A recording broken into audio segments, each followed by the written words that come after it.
What is up, everybody? Brian Mendler back in your life on this Monday in March, and I am super excited today to be joined live from Southern California. My friend Veronica Rodriguez, how you doing? It's good to see you. Hey Brian, hi, good to see you. So I wanted to start by asking you if your sons know how lucky they are to get to play baseball together. So my brother and I played varsity baseball together Yeah. for 1 year. My brother was the third baseman and I was the left fielder. And it was the most fun season of all that I've ever had. And when I look at you post those pictures on Instagram of your kids playing ball, it brings me back to those days. And I love to see it. And I also wonder if they know how lucky they are to play on that field, because that field that they play on is spectacular with the mountains behind it. Incredible. Is that where you live? Is that your home? Yeah, Redlands, California. So they go to Redlands High School and it is beautiful. It's a beautiful place. So who plays what positions?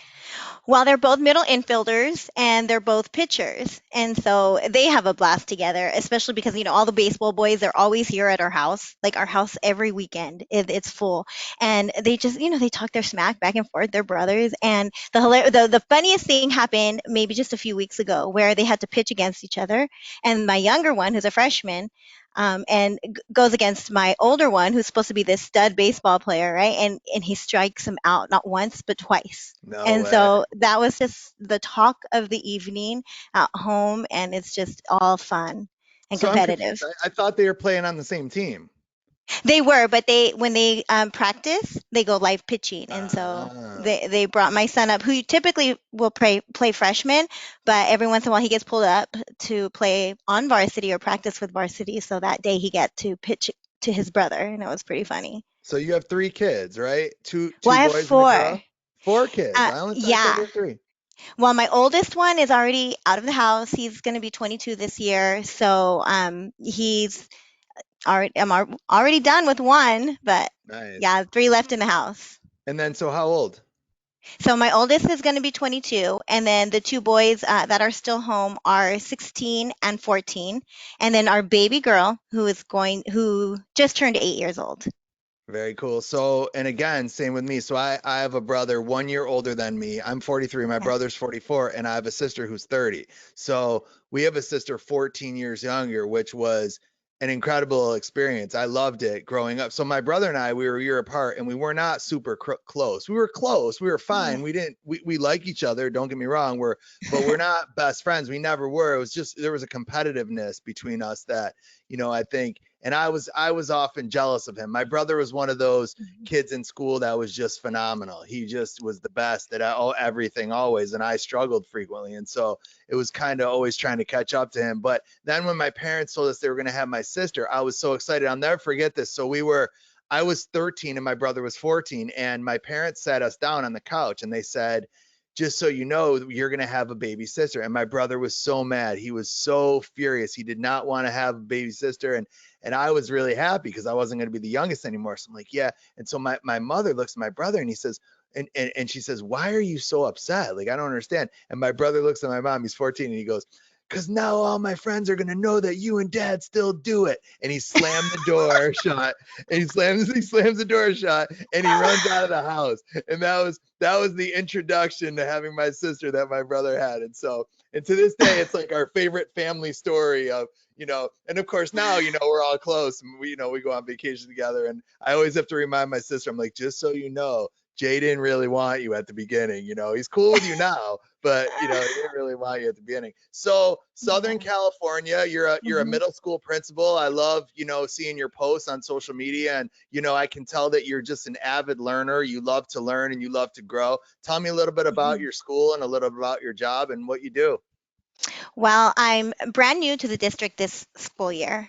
Brand new to being a principal this school year. I came from a different district. I came from the district that I grew up in, that I went to school in. My mom was a teacher. She was an administrator there, and so I really had to step out of my comfort zone. But I knew I wanted to pursue middle school, and the spots just weren't there in my current district. And I just had that itch. I loved being at the elementary school. I loved the principal I worked for, but really it was just I didn't feel like I was in my element. And I would visit the middle school with our elementary school kids. And when I was there, I just like knew I needed to be at the middle school level. So I decided to just start applying outside of the district, not really with any expectation other than that I get to uh, practice interviewing and I get to apply and see what it's like. And I got interviews for several different districts, and I actually got offered a position, and I really wasn't expecting it. So it was kind of a shock to me. Not something I expected. I'm like, now what? Now I have to take it, right? So I was like, you know what? I'm ready. I'm ready. Let's do this. So I went in just completely not knowing what I was getting into, but the school I inherited was a tough school. It is a tough school. They went through a lot the first year. They or the year prior, before I got there, they started the year off on a strike. So the first 3 days of school were really tough, having to find coverage and kind of cram kids into the auditorium. And then a month later, their dean of students was arrested on a sting operation. Mm. He was on Instagram, and he was sending some inappropriate text to who he thought was a male, 14-year-old male. And he ended up leaving school to go and meet up with this 14-year-old male to come to find out it was an undercover sting operation. So that was another blow to this community. And then not even a month later, they lost a student who was a very popular, well loved student. And he was out on Halloween skateboarding, doing something he loved. And he was hit by a car and Oh. 4 days later passed away. So the morale was just low, all time low. Test scores declining, test scores, um, lots of fights. That when I got the position, a lot of people said, their reaction was, "Oh, good luck." I'm like, "What? Why are they telling me this?" And then somebody kind of filled me in, and I was like, "You know what? I think I'm here for a reason. I'm here, and I'm gonna work hard, and I'm going to bring my love and my passion for what I do, and hope to make a difference." So what do you do? Like when you go in there and you've got that on your plate, where do you even start? My whole thinking was I need our teachers to fall in love with teaching again. I need them to remember why they became a teacher in the first place. And so we spent the first couple of days with staff development because the first 2 days it has to be staff development. So I just kind of w- did a lot of team building, a lot of searching of why are we in this business, and just started from there, having fun. I try to bring a lot of fun back to work because you have to have fun in the workplace, right? You have happy, fun teachers, and that filters into the classroom. So a lot of my focus has been just on rebuilding the teachers and making them feel that they're they're heroes, they're in this and they have a tough job and they're appreciated for what they do. And that was just a big focus of mine But coming in. what's that like inside for you when you kind of get in front of that staff for the first time and you don't really know them and all these things are going on and you're not really sure? What does that feel like inside? Are there nerves when you do that? Oh, You get up there? What's it like? I was so nervous that first day. Like, I just remember I couldn't sleep the night before. It was a lot of preparation, a lot of just mentally preparing myself. Like, what am I going to say? What am I going to do? Really being purposeful in what I presented to them. Just little snippets of videos, just kind of trying to find some inspiration to start our year off after the tough year that they had. And I bought a book for each staff called Relentless by Hamish Brewer. And so we kind of been going through that as a book study. And that book really helps to remind us of why we're here, and that's for the kids, and building those relationships are probably one of the most important things we can do for success of our students. Did you feel like when you got there that relationship building was kind of something that slipped? Because I see that a lot of places. It's certainly when I go into a school, it's one of the first places that I look when there are a lot of challenging behaviors, and especially in a middle school and high school, it's looking at how much extra time are they spending. I consulted at a school in Milwaukee recently where I did my That One Kid training, and I meet during that training, I meet schools in session, and I meet with teams of teachers while it's in session. I tell them, figuratively slash metaphorically speaking, bring one kid. Like if we could help one kid, it'll have ripple effect on your class.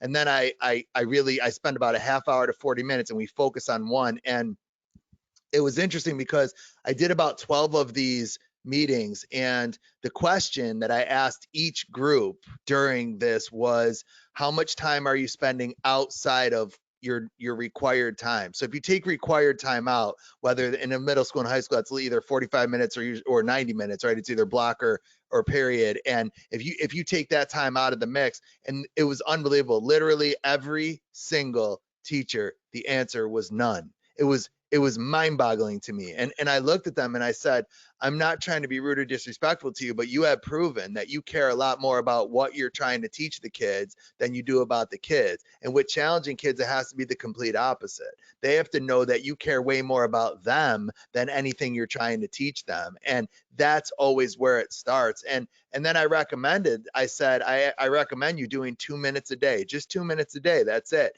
And one lady looked at me and she's like, what's 2 minutes going to do? And I said, what? Well, thing is, it's not about the 2 minutes that day. It's about the 2 minutes every day. So now it's 10 minutes a week. Now you're talking about 40 minutes a month. That's 400 minutes a year that you are spending with that kid. He will be eating out of the palm of your hand if you spend that much time. So look, and to tell me you can't find 2 minutes, that's an excuse. I don't like excuse. I don't like hearing from my students. I don't want to hear them from my colleagues. So I always found that was the toughest place to start with a lot of people. Yeah, and that's funny that you mentioned that because I heard you in one of your podcasts mention that 2 minute strategy. And it's funny because I'm like, my mom, I don't know where she got it from. Maybe it was you, but I remember one day she recommended, spend 2 minutes of your time every day with that difficult student, just talking about something non-academic. And if they're not talking, then you start talking, you start sharing a little bit about you. And that is, I think, such a powerful strategy. So simple, but really can go a long way for our students, our more challenging students, because when they see an adult taking that time just to get to know them and not lecture them or try to talk to them about their academics or preach to them, and it's just 2 minutes, let me learn about you, let me ask questions about you and who you are. They at first they have their walls up, especially middle school kids. Their walls are up and it takes a while to build them, to break them down. But that 2 minutes, you just got to be persistent with it. And eventually they'll see, like, this person's not going to give up on me. They really want to know me. And they start opening up.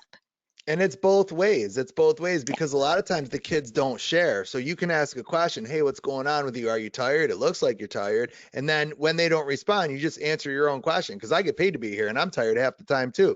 I mean, so I would understand if you're tired. And I always tell teachers, when you respond, you want to respond with the mindset of you're putting yourself on the same team as the teacher. You want to, or as the kid. You want to respond by validating what they're doing, by basically saying it's okay to be tired. It's fine to put your head down. It's cool to be aggravated sometimes. We all feel that way. And the rule is they have to see you as a teammate before they're going to see you as a coach. You can't coach a kid until the kid believes you want to win as bad as they do. Is sort of what I found. So your staff, have you had much? So you're in your third year now? No, this is my first year as principal, but Oh, my so fourth first year in year. administration. Uh-huh. So okay, so I want to back up. So when Yeah. you said when you got there, all that stuff was going on, that was this year? Where that It guy got arrested and that all happened this year then in your first year? last school year. So before I got there. So when I came in, it was the Yeah. year after all of that happened. Did you So they know all of that had happened when you went in? You were aware of it all? After I accepted the position, yeah, my director of ed services said, "Come meet with me. Let me kind of fill you in on what's going on." And so she let me know about everything that had happened the year prior. How do you bring the kids into the mix of helping be a part of the decision making, and what part do they play when you first take over? My goal was to go out there and build relationships with them, make connections with them, get to know them, let them see that I'm not going to be the principal who they're going to find in my office, and I'm going to be the principal who's going to be out there. I bought a rolling speaker, and I'm walking through the hallways during passing period, blasting my speaker with music playing. They're kind of looking at me like, who is this crazy lady? This is our new principal. But I love being out there with the kids. Just a few weeks ago, I had a kid who was sitting on his little motorized scooter, and he was going around the quad. And of course, that's not allowed. So I kindly stopped him and said, "Hey, what are you doing? You can't be driving. You're going to knock into somebody." But then I stopped. I said, "Wait, is this motorized? Like, you have a remote control that controls this?" I'm like, "Let me try it out." So I sit on it, and then I start going through the quad, just, going beep, beep, beep, and having fun with the kids. And yes, it's against the rules. And, you're supposed to lead by example, but they know I was just there to have fun. And next time that I have to ask a kid to stop riding their skateboard, they're going to respect a little bit more, just because they see that I'm willing to get down to their level and have some fun with them. I saw But you. I saw that yeah, you posted that on your social media. It was great. It was yeah, it great. It was was fun. fantastic. Yeah.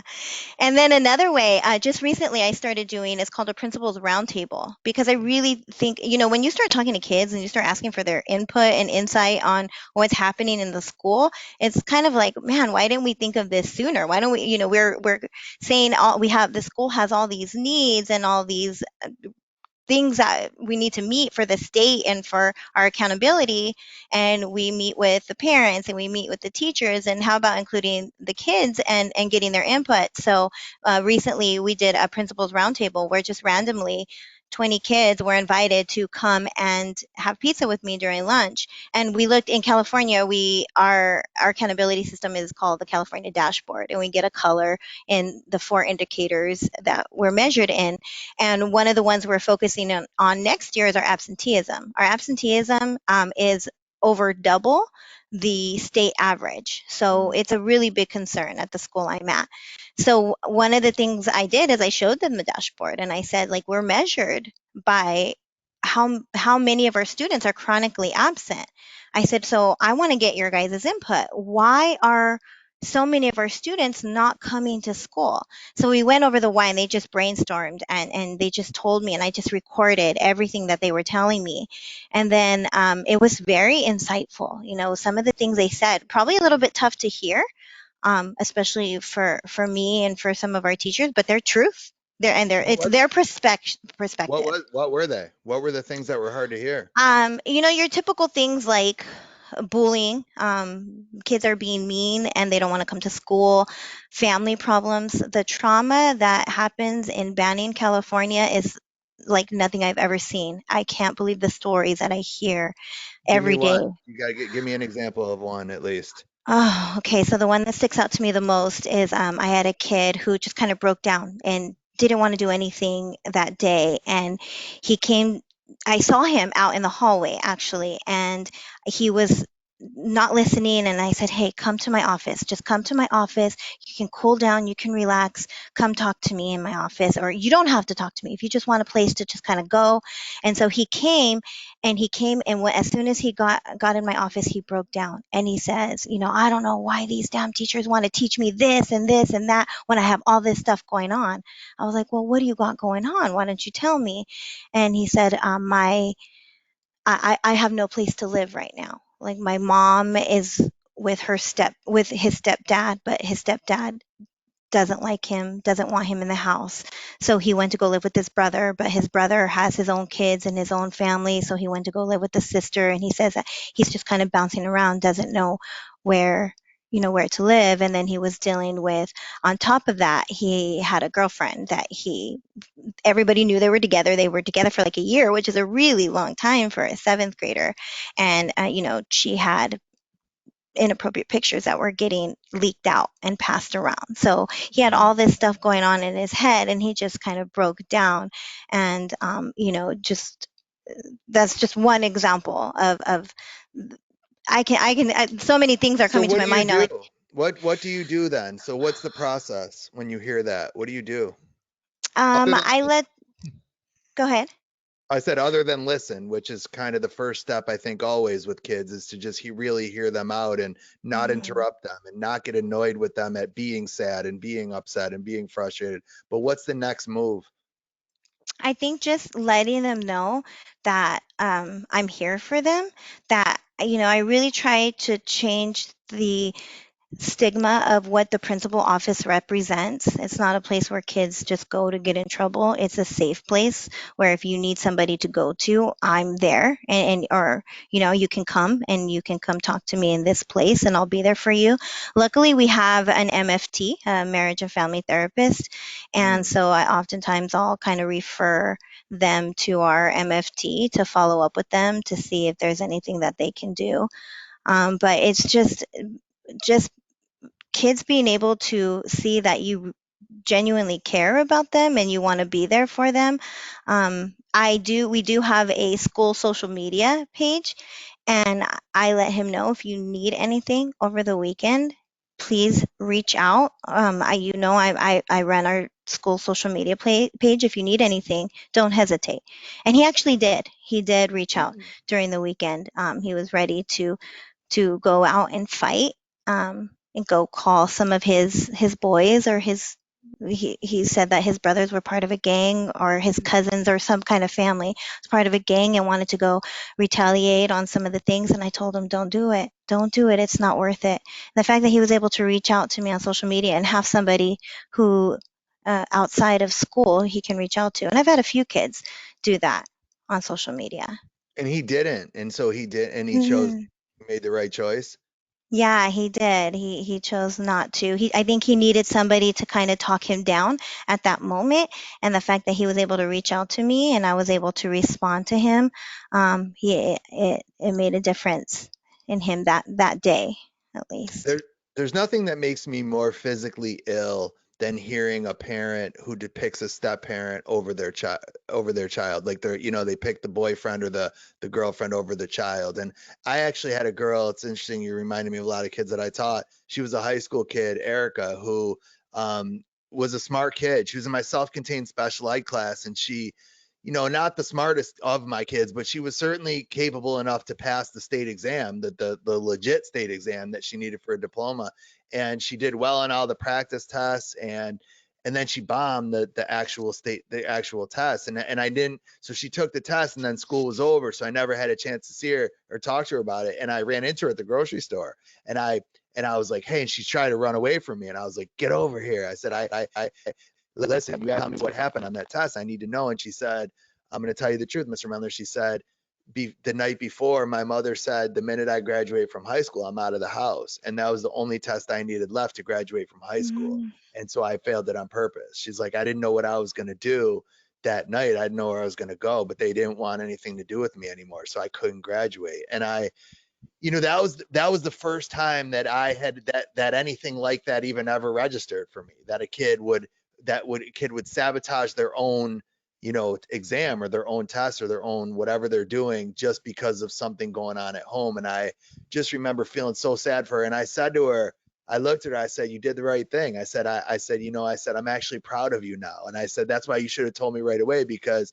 you made this from me being annoyed and aggravated to me looking at you saying, you're right. And I would have done the same thing probably if I were in your shoes. And how can I help you? And there was so much more that I could do now that she had told me that. But it was just this, powerful moment where, and some of the stuff that these kids go through, it's amazing. Do you as the administrator then talk to the teachers about this, or no?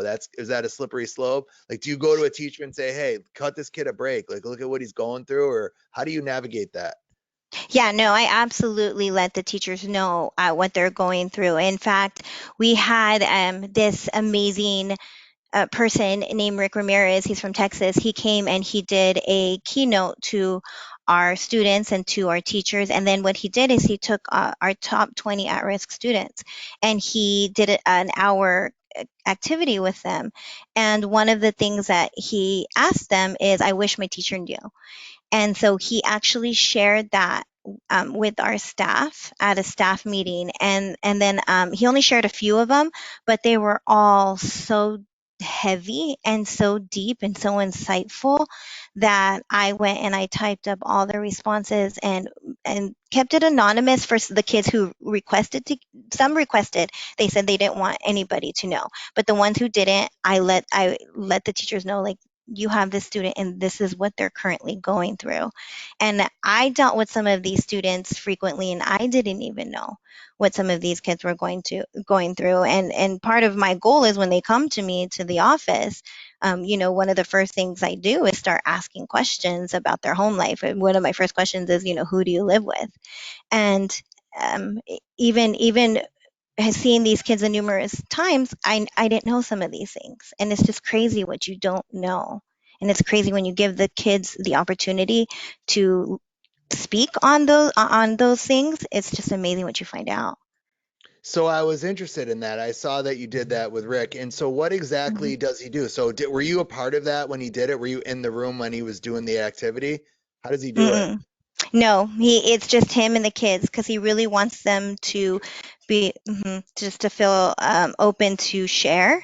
And he tells them, you don't have to share. You can tell me, or at the end, you get to pick who you get to share this with. And some of them said they only want to share with him. Some of them said they want to share with him and with me, or they didn't care who they shared it with. But I some of the stories were just kind of like you're taken back, and it's like another testament to the community that my school is in and the trauma that they go through. I heard somebody once say, there's a just seems to be the black cloud over Banning.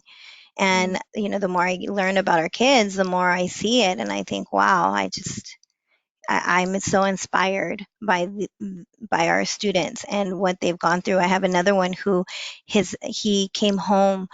He was actually out with his best friend that day. They pretended to go to church and they were out riding around. And he came home and he saw this commotion going on with, ambulance there. And he ran back inside and he found out that his dad had committed suicide. He left his bike on in the garage and that he broke down in my office again. Another one who broke down in my office saying, Miss Rodriguez, I heard the bike at night. I heard the bike. I heard the loud music, and I thought that I should go check on him, and I Mm. didn't. And then I told him, it's not your fault. It's not your fault. And so he owned that it was his fault. And the best friend he was with that day is actually the boy who lost his life on Halloween night when Mm. he was hit by a car. And then he told me how he was homeless for 4 months. And his dad, this was before his dad passed away, that his dad was trying to go to school to have a better life for them, but they were living out of their car. And when his dad's teachers found out that he had a family and they were living out of the car, they would come and open the classroom for him and his family at night where he would sleep, but then they would have to sneak out at 4 o'clock in the morning. And No I'm way. just like, wow, I just can't even imagine. Yeah. So he was sleeping in the school? In the school where his dad was going to school. hmm Amazing. Not his school, but Yeah, yeah, I guess yeah. his dad. Yeah. It's hard. It's hard. It's hard to comprehend. So what about you? Did you grow up in a good, stable home life? Did you always want to be a teacher? What brought you into this world?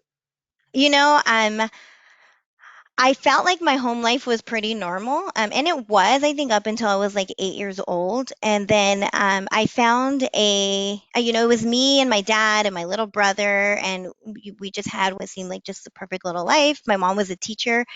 And then I found my social security card, but it had a different last name, and I was so confused. And I was about 8 or 9 years old. I'm like, well, Mom, who's Valenzuela? My last name is Phipps. Like, where is this from?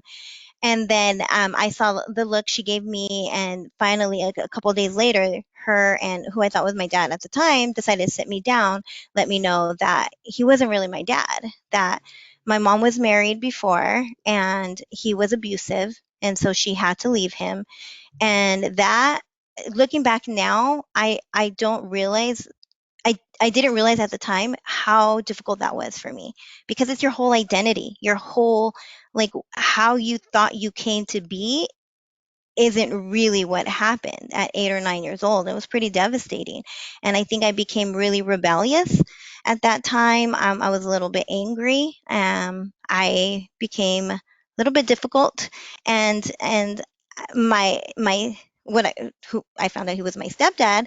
He started suffering from mental illness, and he had lost his brother, his nephew, and his dad all within a year. And so that just we found out later he was bipolar, but it just got to the point where he was completely unfunctionable, and it just created such a dysfunctional living environment for me and my mom and my brother, where he was very verbally abusive, and he had to be institutionalized a Mhm. couple of times, and he threatened to shoot me a few times, and they have to send those letters out, and he would leave voicemails on the answering machine saying, I'm going to find you, I'm going to put a bullet through your head, those kind of things. And at the time, I didn't realize what I was going through. But now looking back, I think, wow, that was a pretty tough upbringing, or pretty tough time to go through, with all of that. And I remember one time I even came home and he had broken into our house,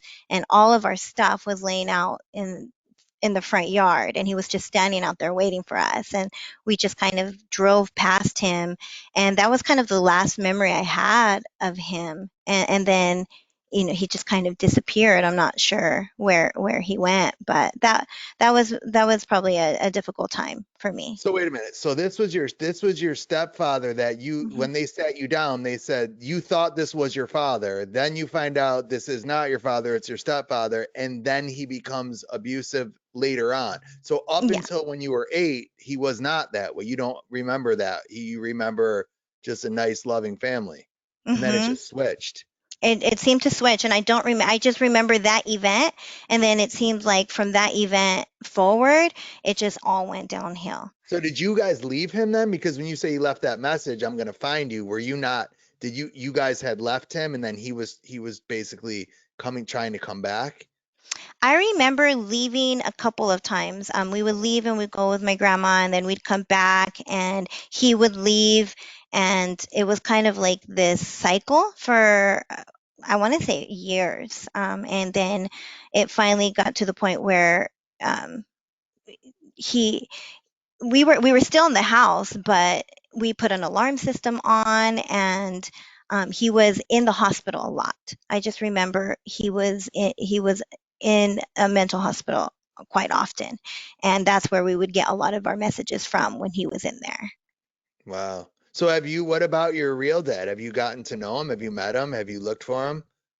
No, no, No? I don't think I have any interest in meeting him or knowing him. There was one time, actually, I think I was in fourth or fifth grade, where I went to school where my mom was a teacher, and I remember us driving up, and my Spanish isn't that great. It's a lot better now than it was when I was in fourth or fifth grade. But a gentleman drove up next to her, and so they started speaking in Spanish, and I could tell my mom like tensed up.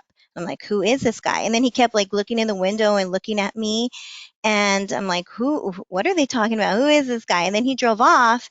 And then I was like, Mom, who is that? And she's like, that was your dad. I was like, No way. what?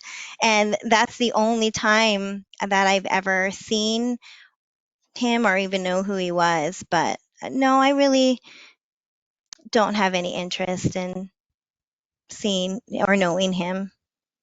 So after that stuff happened with your stepdad, so then you kind of go through your adolescence and you go to high school. Was high school kind of a reprieve for you? Did you do well in high school or did you struggle in high school because of some of this? Some people go to high Um, school and they can kind of it's their escape. That was my wife. So my wife comes from not, she a relatively abusive home life as a child and she escaped to school. School was her escape and she did really well in school because it was a place she could go and get away from it and kind of be what she wanted to be at school.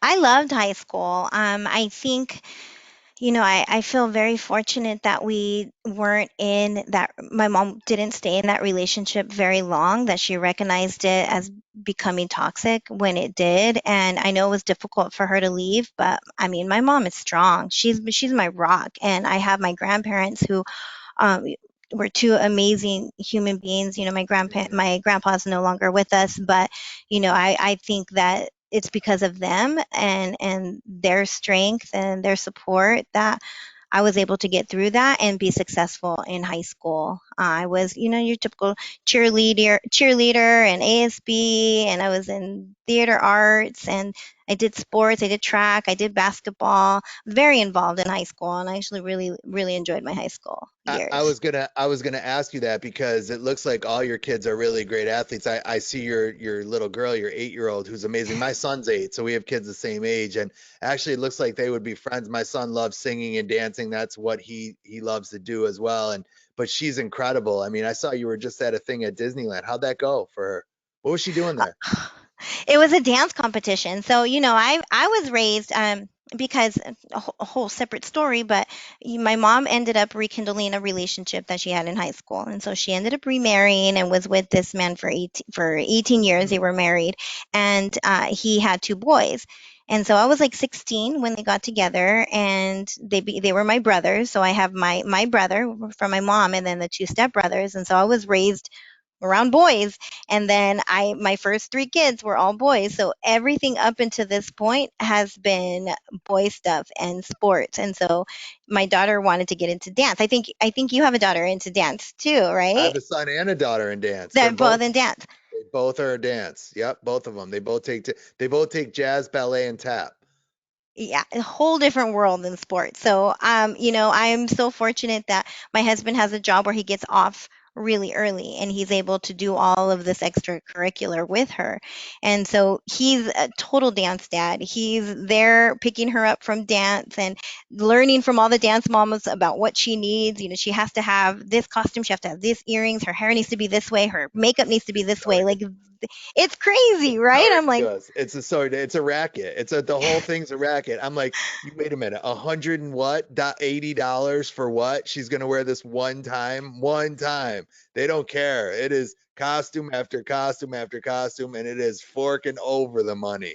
yes, and we are learning that They love quickly. it though. So what are you gonna do?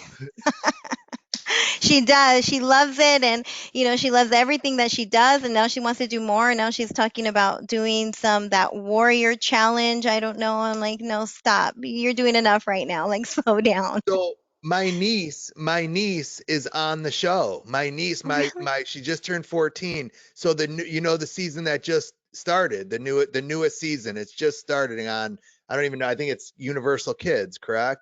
And my niece is on there. They taped out in LA. She was one of, I think there were like 40 kids total in the whole country. And my niece is a little animal. I mean, she's amazing and she's little, but apparently, I don't know, like they don't tell you how they did. They're not, they swear they have to sign these, sworn secrecy, statements. But Yeah. her name's Ava Mendler. So if you guys watch and you're into that, look for my niece. It's incredible. I actually believe that Ninja Warrior within 5 years will be the next varsity sport. You watch varsity sport, Ninja Warrior, because these kids are competing in it. They love it. It's a huge thing for kids and it's so good for them. It's such a great activity. I love it. Yeah, well, she wants to do it. I don't even really know what it is, but I mean, she keeps telling my husband, like, Dad, when are we going to go train? When are you going to go train me to do this thing? I'm like, stop. She has enough going on already. Don't add one more Oh thing. my gosh, they get hooked though. They get hooked. So you don't know what it is? Have you seen the show? I briefly, but You no, gotta I don't watch know what it. it is. It's great. No. It's great. It's an obstacle course. It's basically an obstacle course, but it's high level stuff. I mean, it's swinging from bars and it's balance. It incorporates every type of athletic thing, and they actually, the one thing that I don't like about it is the competition is all it's boys and girls and they go against each other, which I think there should be a boys champion and a girls champion personally, because some of these boys are like 14 and they're monsters. I mean, they're huge. And my niece is kind of trying to compete against them, but she likes that part of it. She likes that it's the boys against the girls because she's like, but when the girls win, like it's for the girls, and she gets all into it. But oh, it's great. I'm all for it. I'll have to check it out. That's where I live right now. It's all the birthday parties for the 8 year olds and 9 year olds are at the bounce house, the trampoline park, or the Ninja Warrior course. They're at one of those three all the time. Which it's been a tough struggle for my son a little bit because my son's not athletic. It's been very hard for me as a dad. I'm a sports dad. I grew up playing sports. I love sports. I'm a baseball player. I coached baseball. I played baseball. I collect varsity baseball hats from every school that I work in. I wear hats all, every time that I can. And my son is just not into it. He's just like my wife. He's a theater kid. He loves singing and dancing and drawing. He's an arts kid, which is amazing. Like I love that he's that. And if it was you telling me that about your kid, I would say, so what? That's great. But having it be my own kid, it's been a struggle for me to parent because I've like tried. It's hard, I think, sometimes as a parent to not push your kid in the direction that you want them to go versus the one that they want to go. I don't know if you ever feel that as a parent. Yeah, well, I know my husband does, because he's a huge sports fanatic, and he coaches football and he coaches baseball and he does all this, and he grew up playing them.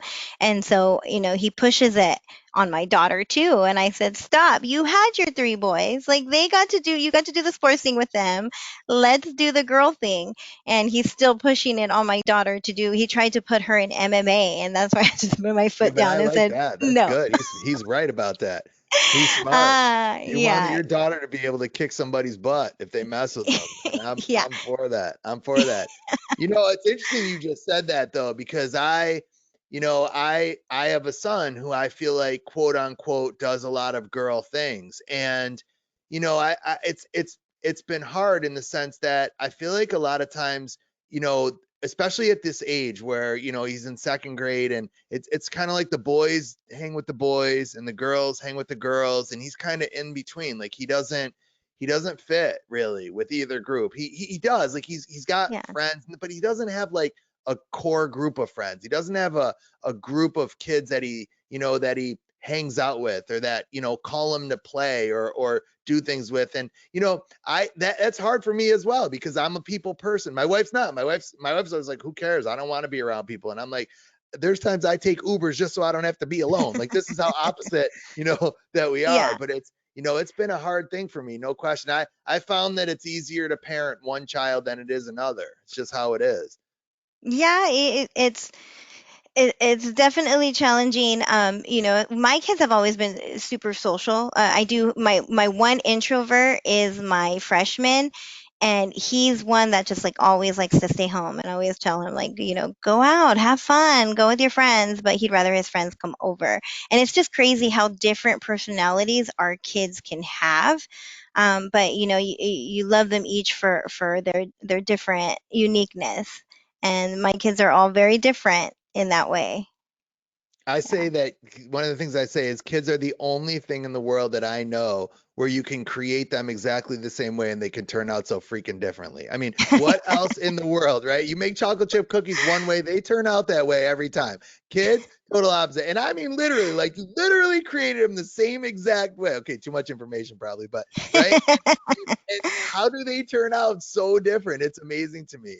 It's me, but I Yeah. love that about it. I love that about having kids. The seeing which part of you is in them, and which parts you passed on of yourself that you don't like about yourself. I feel like there's a lot of things with my son. There's a lot of character traits that he got from me, and they're the character traits that I do not love about myself. And I feel like my daughter got a lot of the character traits from me that I do love about myself. And so I feel like Okay. I get frustrated with my son a lot more, but it's really that I'm more frustrated with me.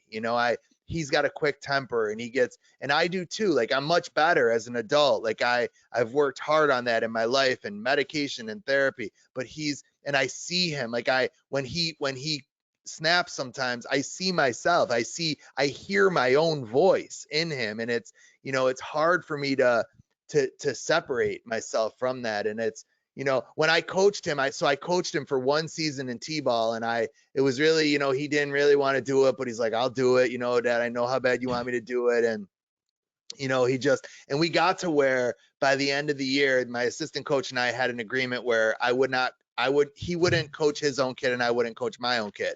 And we would each coach each other's kid. So like every time my kid got up, my assistant would come out and pitch to him, and I would just pretend like I wasn't there. And it was actually bad. It worked out better for everybody's kids when we behaved that. It was hard to coach your own kid. Yeah, and you know what? I see a lot of myself in my oldest, and when they become adults and you start seeing yourself in them as adults, that's when it gets really hard because you get to, in hindsight, see all the mistakes you made at their age, and you see them making some of the same mistakes, and at that point they're adults.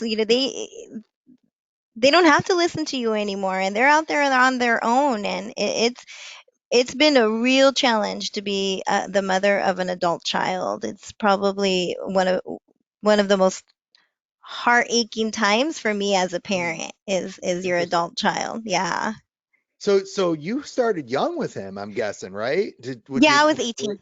You were 18. So was he Yeah. planned or no? No. No. No, it was with my high school, he was my high school boyfriend. He was like my best friend all through high school, and then we ended up Mm, getting together like my junior year, and we were together junior year and senior year, graduated high school, and then, it just I was at my first year of college. I was actually cheering for the college that I went to. I just got on the squad, super excited, and then, I found that I was pregnant, and I remember having to tell my mom, and it was pretty devastating for her to hear. interesting. Yeah. Why was she so what take why was she devastated? Just because you were young and it's kind of like your whole life is ahead of you?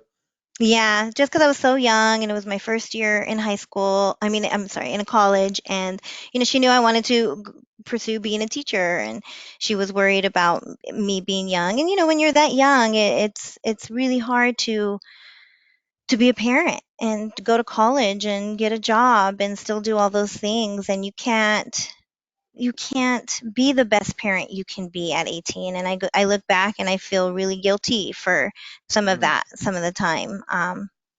But regardless, you love them to death, no matter what. And but it was I look back and I think, I feel really bad for what I couldn't give him at 18, but he was loved by so many, and he's such a great kid. He is such a yeah. great kid. Yeah.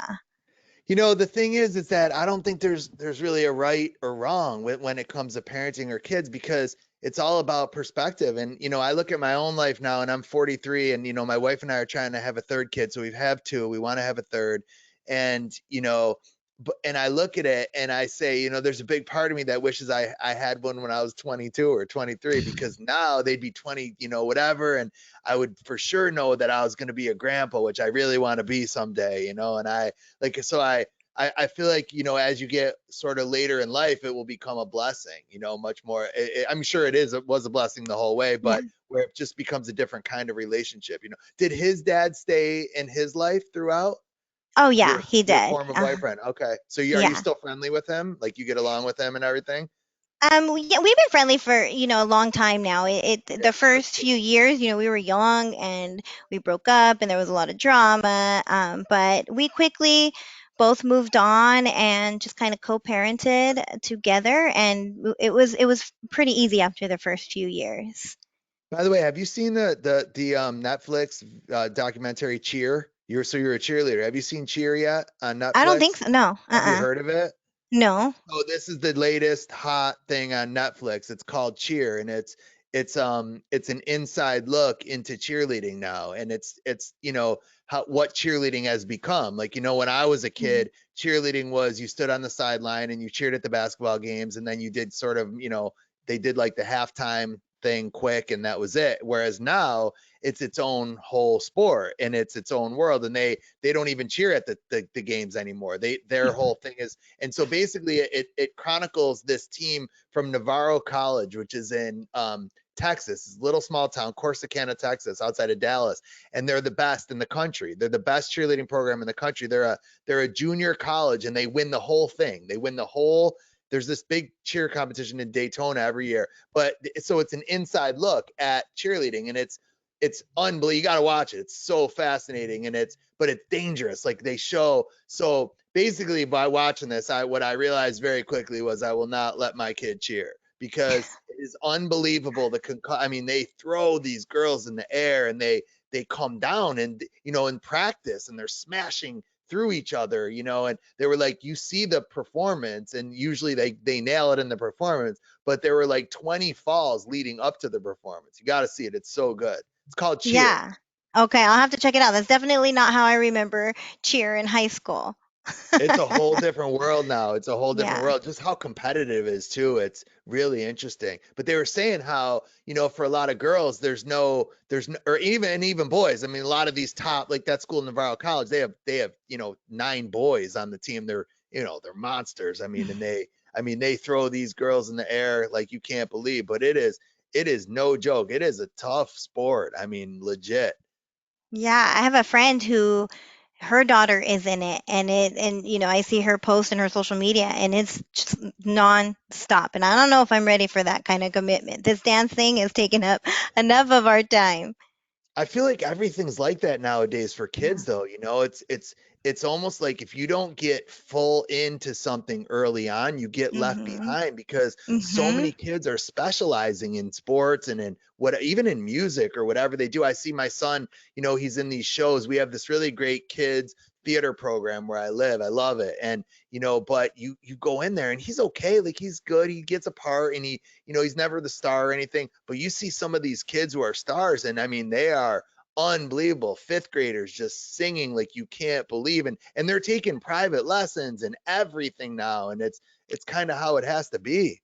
Yeah, with my daughter, we kind of put her in everything to kind of see what she loves, and but now we're feeling the pressure. Is we go to these extracurriculars that she's involved in, and we see these kids who are just excelling, and it's because they just put all their focus into this one thing. And at some point, we're like, she's gonna have to pick what she wants to do so she can really dedicate her time to that and excel in that. If she wants to compete in the next couple of years with whatever it is she chooses. So yeah, I definitely see that.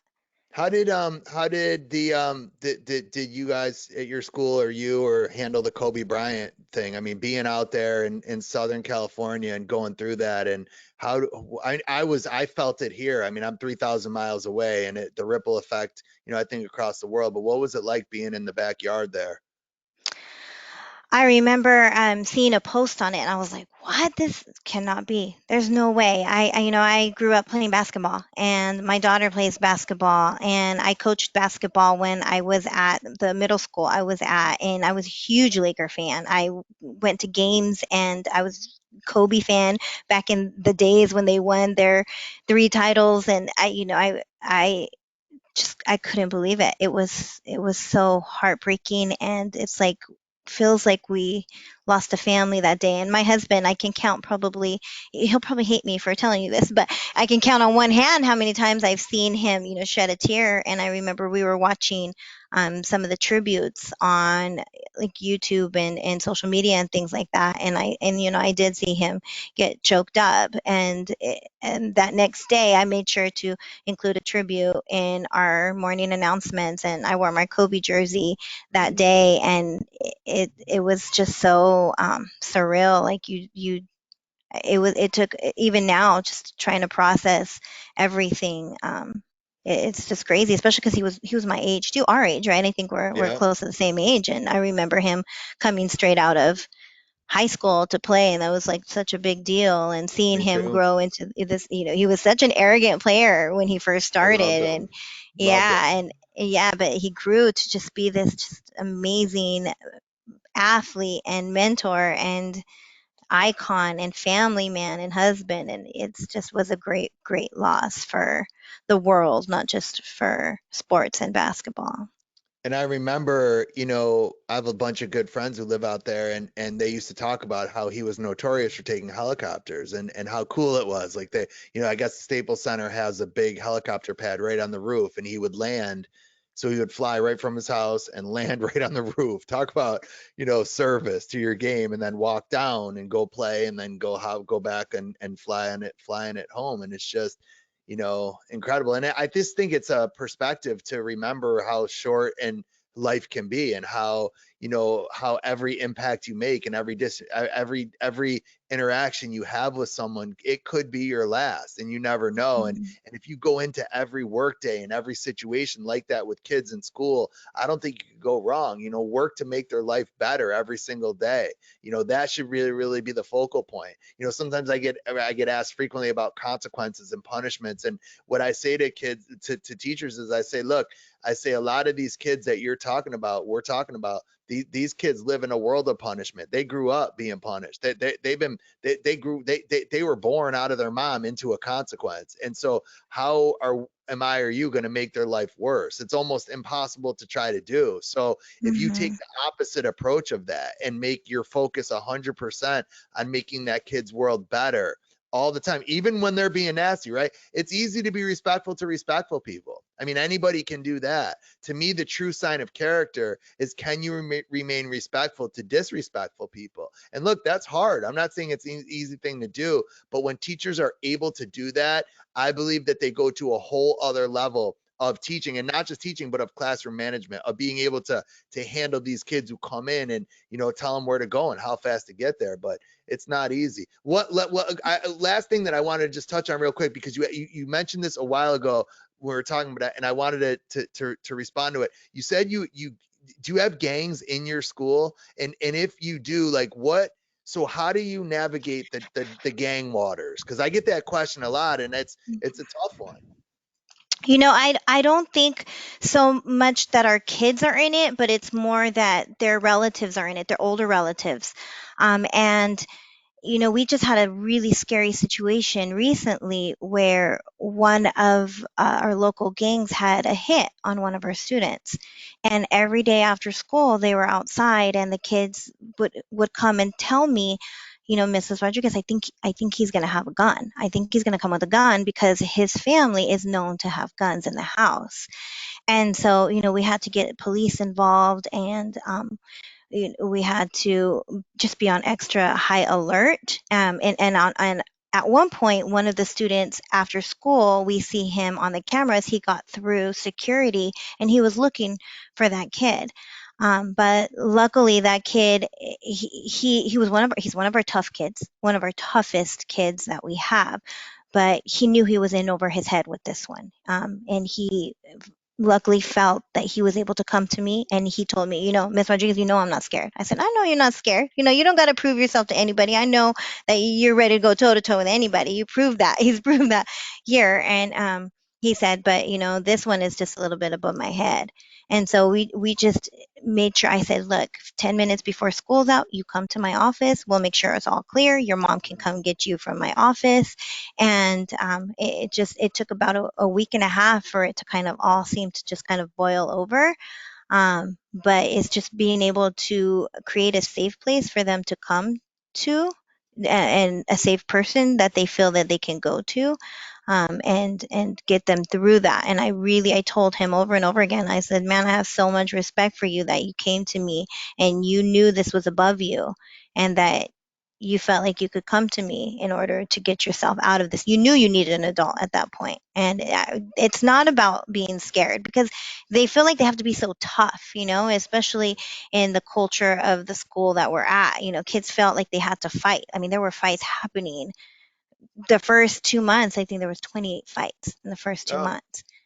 And it's about changing the culture and about giving them an out and still being socially acceptable to their peers of why they're not going to fight, and actually telling them the exact words that they can say when they're confronted and they know it might escalate to a possible fight. what are And those words? You have those words off the top of your head? What are those words? yeah, I tell them, I'm not going to do this with you, and then you turn around and walk away. And it's that simple. And but then you just tell them, the why. Why do you do that? And you make it so that everybody in the school knows that people are not going to fight you because they don't want to get in trouble. And I tell them all the time, when you engage into a verbal altercation, it's going to escalate to a fight. That. So when you engage, you are giving them control over your emotions. You are giving them control over your body, because eventually it could lead into a fight. And then you're giving them control over your future, because then what happens after a fight is going to affect your entire future. So why give somebody that much power? So they're like, Miss Rodriguez, well, what do we do then? I say, you look them in the face, and you can still be firm. You can still look tough, and you tell them, I'm not going to do this with you. And you turn around and walk away. And at that point, they have two choices. So one, they can either turn around and walk away, or two, they can come after you, and they will come after you and attack you. But at that point, you do what you have to do to defend yourself. At that point, that's considered self-defense. But if you turn around and walk away, you will get yourself out of 90% of any fight. And so just really building that culture and teaching our kids that has really helped reduce the amount of fights that we have at the Have you school. seen a reduction then? So what, Yeah. so 22 when you, in the first 2 months, what have you Hmm. seen? What is it down to? Is it, I mean, do On you go the most days now with no fights, would you say? Oh yeah, we went from 28 the first 2 months, and then from that was like mid first semester, and then the second semester, along with other things. There was a lot of other things that we did as well, but I think we had 7 fights in the second half of the first semester. So it Wow, was a good big for you. reduction. Yeah, Amazing. it's a team. We have a great team Of of course. counselors. We did have to switch going from they would go to this alternative to suspension program where they'd be in there for 5 days for fighting, and I saw it wasn't working. Although I believe very strongly in restorative practices, this one just wasn't working. Just kids continue to fight. I said, you know what? We have to do more. We have to send them home after a fight. It's just not working. And so once we did that, they saw that we were taking fighting a little bit more seriously, but that it can't be done just a suspension alone. And then they come back with nothing happening. I said, we need to schedule a reentry meeting with their counselor, and they have to go over the three things. One is, what accountability do they have in this? What role did they play that led up to this fighting? And then two, they have to mend whatever relationship was harmed during the fight or with whoever it was they fought. And then three, they have to make sure that they're academically on track. Because a lot of times when they come back from suspension, they feel behind, they are getting bad grades in their classes. And so they need that support in order to be able to move on. It's amazing that the you know that when you use the word power, you have a good chance with kids, and that was the word that I used to use all the time as well. When I would say to a kid, "Listen, he's trying to make you mad. Like, why do you want to give him that much power over you?"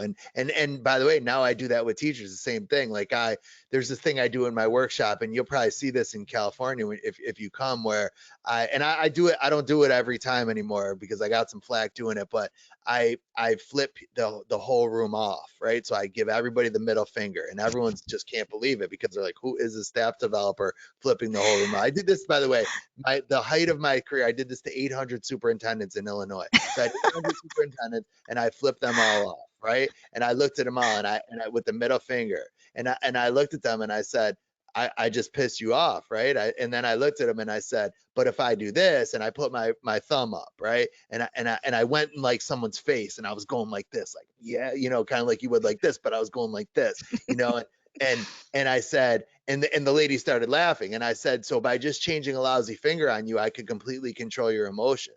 I mean, I put the middle one up, you lose your mind. I put the thumb up and you laugh. Why would you want to give me that much power over you? And that's the message for your teachers. Why these teachers are getting so offended and so upset at these little things that these kids are doing, but really what's happening is they're giving away their own power. And why you don't want to give kids your power. In fact, you want the opposite. You want the kid to feel like they metaphorically unloaded their ammunition and it fell harmlessly to the floor. And that way, the next time they unload, it's on someone else because they're like, what's the point of flipping Mr. Mendler off? He never gets mad. He just smiles and he's like, okay, that's the best you got. And Yeah. so I feel like from all levels, it's a really strong lesson to teach people. Yeah, and I feel like I learned it the hard way because, the beginning of my career, I was an elementary school teacher, STC teacher. I had kinder to third grade. And then I went from kinder to sixth grade, and I was teaching sixth graders, now preteens, and you have to handle them completely different. And I was, as an elementary school teacher, was very structured, very rigid. My expectations were, very just rigid. And so when I got to the middle school, I tried to have that same structure, but you can't do that with middle school kids because middle school kids, they want, or sixth graders to eighth grade, they want power, they want control. And when you learn to kind of give up that power and give some to them, that can go such a long way into a classroom. And I learned that the tough way. So these hours go really quick. The last thing that I'm just curious from you is what's your favorite part of the job? What makes you wake up every morning and puts a smile on your face? Because it's a tough, thing that you do every day. But what do you love about it the most? It's the people. And in the book that Hamish Brewer wrote, The Relentless book, he talks about the people, the people, the people. It could be the toughest part of your job, but it is the best part of your job. I just love interacting with teachers. I love interacting with parents, and I love the kids. I just love kids, and I love being able to connect with them. Just making those connections and building relationships across all stakeholders is just the most rewarding part of the job, and what keeps me going when the times get tough. Well, let me just say that they are lucky to have you at that school. And I mean, look, I don't know you in and out in every which way, but I know that I see when you can feel a person's energy, you can feel a person's passion, you can feel a person's love. And I feel that from you. I feel that from your posts alone on social media and just watching how you interact with people and just your enthusiasm for life is contagious. And that's really why I wanted to have you on because I could feel it and I wanted to get more of it. And I did. And so thank you for that. Thank you for what you do for these kids and thank you for what you do for everybody else. Any last message that you want to leave people with? No, I just appreciate this opportunity. And, you have just been such a huge part of me professionally and the way I see things and the way I interact with kids.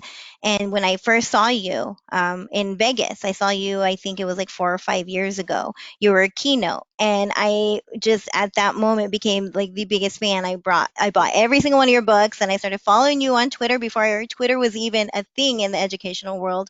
And just since then, your books, I've bought a few of them and I keep lending them out and then I don't get them back, which is okay because they're great books to have in educators' hands. So I'll buy more. But we're excited to bring a team of teachers to come see you when you come down to Southern California and hear your message because it is, I mean, it doesn't get any Thank more you. real than what you bring. So I Thank really you. appreciate you and your message. Thank you. Well, that means the world to me. And my thing is my number, well, I've said this multiple times on my show. My number one rule as a presenter is don't be boring. And my other thing is I think your time is really valuable and I don't want to waste it. And I feel, and again, I don't mean this rudely or disrespectfully, but I feel like there's a lot of professional development out there that waste people's time. And I think there's a lot of really great professional development out there as well. Let me be clear, but I'm paranoid about people's time. I actually am paranoid about it.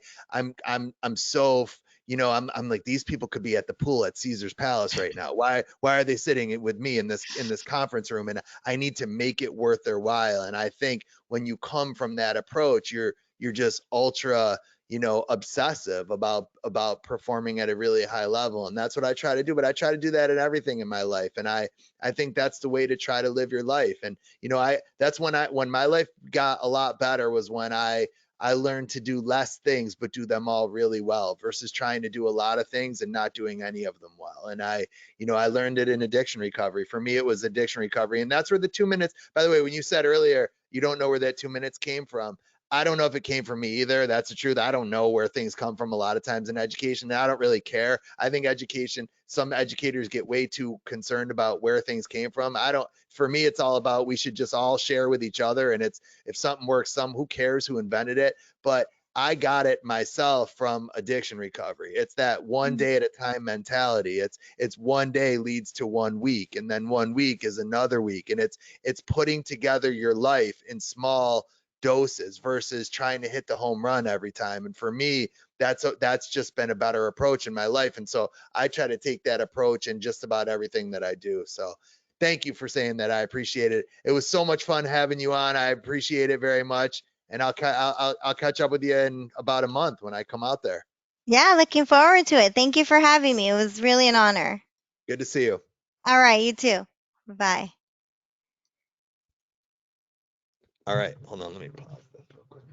Sometimes the pause button doesn't work. Like right now.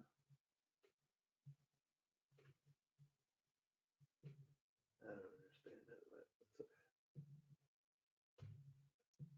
but anyway, it's still rolling, but it doesn't matter. We'll cut Okay. it off. It was great. Okay. Thank you for that. All right, Brian. Have a Did good you night. enjoy? Did you enjoy?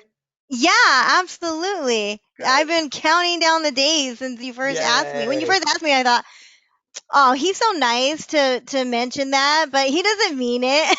I mean, I always I mean it. know. I always That mean what I say.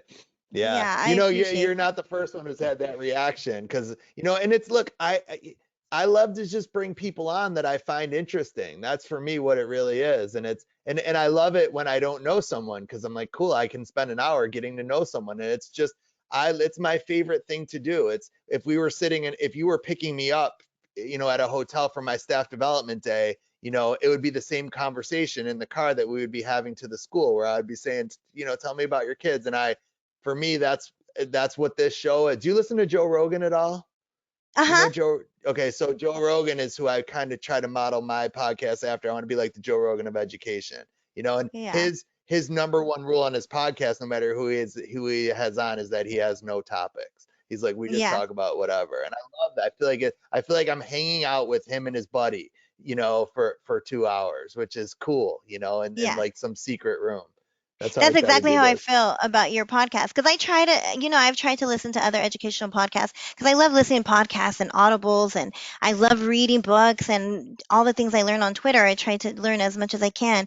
And so, I've tried different podcasts and I just can't get into them. And I don't, you're so gifted in just being a people Thank you. person and just being able to talk and captivate people's attention. And I mean, 4 years later, from when I saw you in Vegas and everything you said, and it's still like I realize that so many of my foundational principles of who I am as an educator really are based off of that weekend or that week that I spent in Vegas Wow. hearing you. I think I went to every one of your breakout sessions, but Yeah. I You and can't wait everybody to. else. That's what's funny is they don't have me back at that conference anymore. This has been a problem for me at conferences. I often do not get invited back, and it's because, and I this is going to sound arrogant, but it's because I draw too many people at my sessions, and what happens is like that session, the Innovative Schools Conference, they don't they I was at that conference for 12 years in a row. I was there.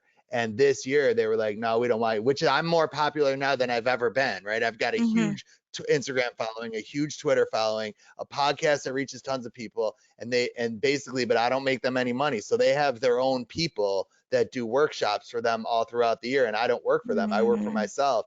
And so what happens is their people were complaining nonstop because they would be up against me in a breakout session. Last year Mm. at that Innovative Schools Conference, they had to move my breakout session to the main keynote room. I had 750 people in a breakout session. That's not a breakout 700, session. 750 in a breakout session. I mean, it was unheard of. It was unheard. It was insane. And so there's these Yeah. other people that have two people in it or three people in it. And my thing is then get better. Like you get like Mhm. why would you eliminate me? But that's what happens. The other problem with a lot of conferences is that most conferences don't pay. A lot of people don't know that. Like most conferences, they don't pay their presenters at all. And so, Really? oh yeah, absolutely not. And Oh, well, I didn't know that. people are desperate. People are desperate. I mean, if you ever go on Twitter, you see all the time there's people that posting, if you need a speaker, come and call me. And like, you'll never find me doing that. I'll never Yeah. say, please call me. I'm available. You'll never find that. But oh yeah, there's people because they want to get their name out there. They want to Yeah. put themselves out there. And the one you went to, Get Your Teach On or whatever, Teach Yeah. Your Heart Out. I saw that. Mhm. They don't pay their people. In fact, I know there's one guy who was Tal Thompson. He's on Instagram. He's big. He does cool videos. He's funny. So I was just Uh-huh. talking to him, and he's doing their conference. I think they're paying him like $200. So they're paying him like a Oh. tiny, but yeah, it's like basically nothing. And so that's the thing. It's Oh. the big the state conferences will pay their keynotes, but for the most part, like ASCD, they don't pay anybody. Literally nobody, because and the ISTE, not only do they not pay, but you have to pay a registration fee to speak. It's So you have to insane. pay to So speak. yeah, you have to pay money to speak, correct, which Oh, is that's crazy. crazy. And the other thing Yeah. I found with the conferences that are a huge problem is 99, I don't know any that don't do it this way. They all, when you submit an application to present, it's all done written. And I believe that they should force you to send a video. Like you should have to send Mhm. a video of a presentation before you get to be a presenter, because Mhm. there's a lot of people that are really good at writing proposals, but that doesn't make them good presenters, and vice versa. There's a lot of people who are Right. really good presenters, but they're not good at writing a good proposal, you know? And so Yeah. you often don't get the best people at those things, is what And I've that probably learned. explains why when I went to that conference, I tried different breakout sessions. I'm like, this is horrible. I'm not Really? getting much. And so that's why I ended up being at all of yours because I was like the other ones that I I know. tried to go to just weren't feeding me what I was looking for. But That's what I mean I'm by excited. a lot of bad PD out there, and Yeah. and teachers are skeptical. That's the thing. Teachers are skeptical, and they're rightfully so. Rightfully so. Hmm. They don't.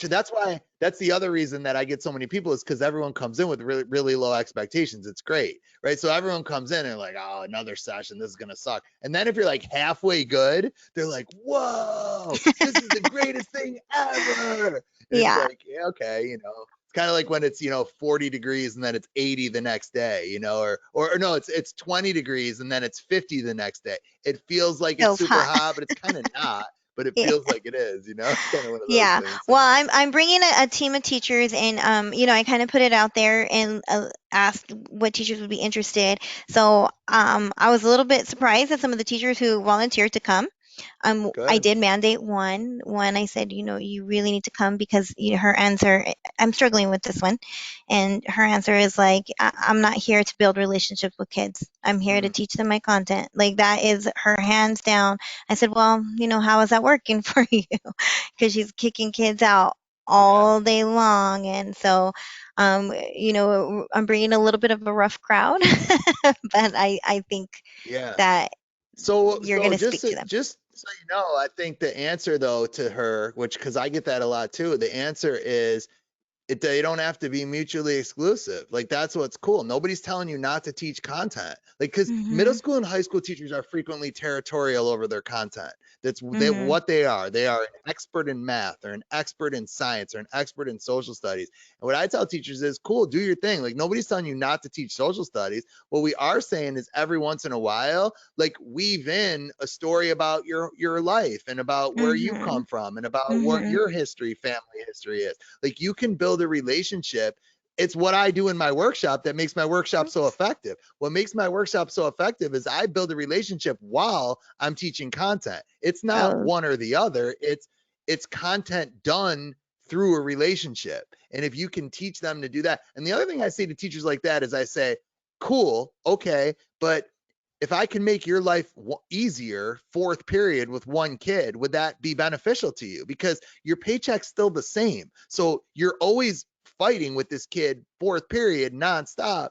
If I can make your life better with him, would you be interested in that? And usually they say, all right, what do you got? And they'll kind of listen a little bit, but I'm glad you're bringing her or him. I don't know if is it a her or him? it's a her. Yeah. Yeah. I'm Perfect. really. Those are Yeah. my favorite ones.